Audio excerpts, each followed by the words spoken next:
Mubyeyi magazine niba uri mushano tuguhaye ikaze nge nibahizi Umutesi Lydia niba utarakora subscribe ikononaha kugira ngo tugumane ku Mubyeyi magazine. Uyu munsi ngiye kubereka ukuntu nkaraba muri weekend, ukuntu nkaraba mfite umwanya. Ikintu rero ndi bukenere ni iki. Ikintu cya mbere ndi bukoreshe ni isabune isanzwe. Iyi sabune yitwa Rivoli. Iyi sabune irahumura, icyo mbabwiye cyo irahumura ku buryo uva muri douche ugasiga wumva hari guhumura, noneho na nyuma wagaruka ugasanga haracyahumura, harimo kagasabune kagihumura. Rero niba ufite iyindi sabune ukaraba, niba ufite iyindi sabune ukoresha, ushobora gufata iyi Rivoli wenda ukaba wayifurisha akantu kugira ngo akaodori kabe kenshi, ubundi douche yawe ukayireka gutyo ukumva uburyo ihumura. Hanyuma rero maze gukaraba iyi sabune ya Rivoli yonyine, dore ko abenshi ariko tumenyereye gukaraba twikarabira isabune imwe umubiri wose tugahita twigendera. By'akarusho rero uyu munsi kuko ari weekend, uyu munsi nari mfite umwanya ndavuga nti reka niyiteho umubiri wanjye mukarabye neza ngugire neza. Maze gukoresha Rivoli nahise ubwo Rivoli nayikoresha ni sabune isanzwe, nayikoresheje ga ebyiri kugira ngo zimfashe kwitsirita, zimfashe mbese umwanda mukureho. Nyuma rero yo kumara kuwukuraho nahise nkoresha fasho polish yitwa Wild Orange. Iyi fasho polish rero ifasha iki? Iyi fasho polish ifasha mu gusukura uruhu, mu kugira ngo ruse neza, rumere neza, mbese urabona icyuya, deodora, umwuka wo hanze, ibiki byose ikumara icyumweru cyose utoga neza, woga wihuta, biramfasha kongera gukuraho twa tuntu dushaje tutari ngombwa.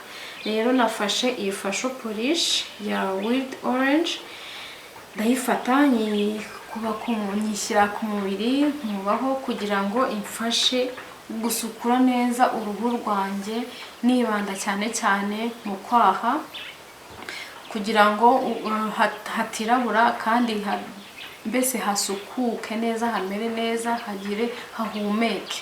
Mu kwaha, ku maboko, mu ijosi,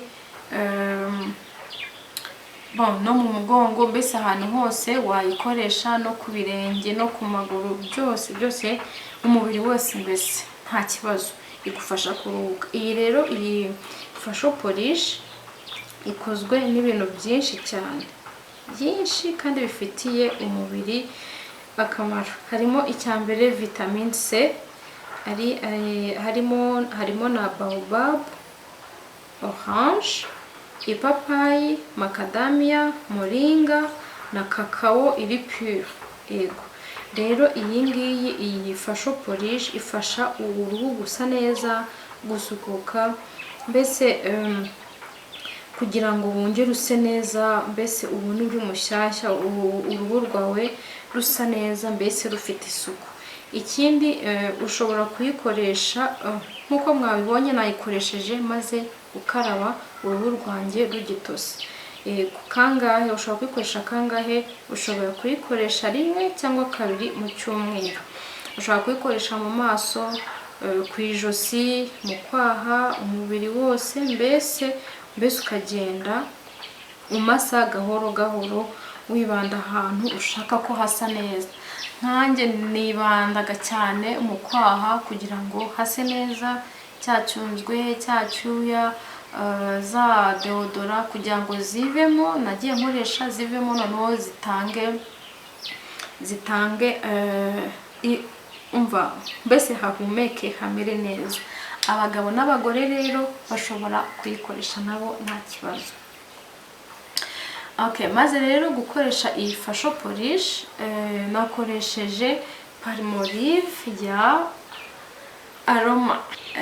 Rero nahise nkurikizaho iyi Palmolive, irahumura, imeze neza. Nayikoresheje mu rwego rwo kugira ngo mbese niyinyuguze ya facial polish nakoresheje, ya sabune nakoresheje, mbese niyinyuguze umubiri use neza, umubiri uruhuke, umubiri umva uhumeke.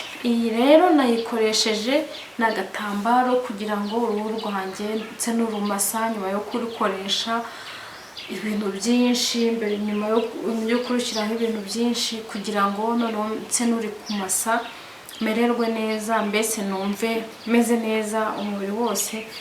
Nuko nkoresha rero Palmolive ihumura kubi, umva irahumura cyane. Nuko rero maze kuyikoresha rero umva umubiri wose nkuko nabibabwiraga, amaguru, amaboko, mu mugongo, hose ndangije ndiyunyuguza, nuko njya kwisiga, nuko mererwa neza.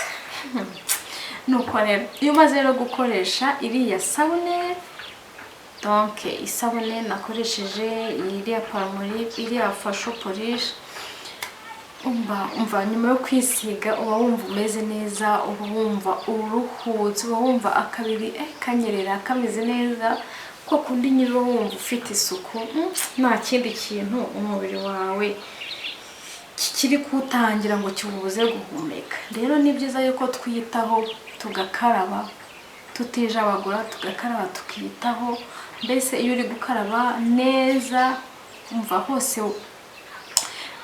nta kintu kikwirukansa, uba wumva umeze neza, uba wumva wishimye muri wowe, kandi ntabwo ari bibi kwitaho, ntabwo ari bibi, ahubwo bigufasha no kumererwa neza mu mitekerereze yawe, mu buzima bwawe bwa buri munsi. Mbese n'ibyo ukoze ukabikora neza, ukabikora wumva uri free, ukabikora wumva nta kibazo ufite.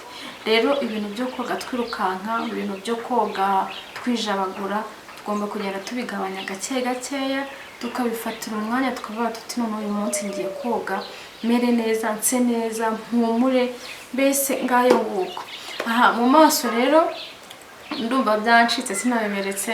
Mu maso nakarabye tembo nkuko bisanzwe, kuko iramfasha kongera uruhu rwananiranye rugorana, gerageza gukoresha tembo kugira ngo imfashe nse neza. Rero duhanire kubaho neza ndetse no kugira ejo hazaza hacu heza, tugira isuku ya dushe na toilette, noneho rero n'umubiri wacu tukawukoresha ahantu hasa neza, mbese ahantu uko tugiye kuwitaho tukawukoresha ahantu hasukuye hameze neza.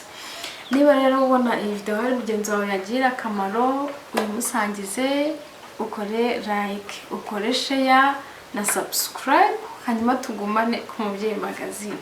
Murakoze cyane, naho ubutaha. Bye.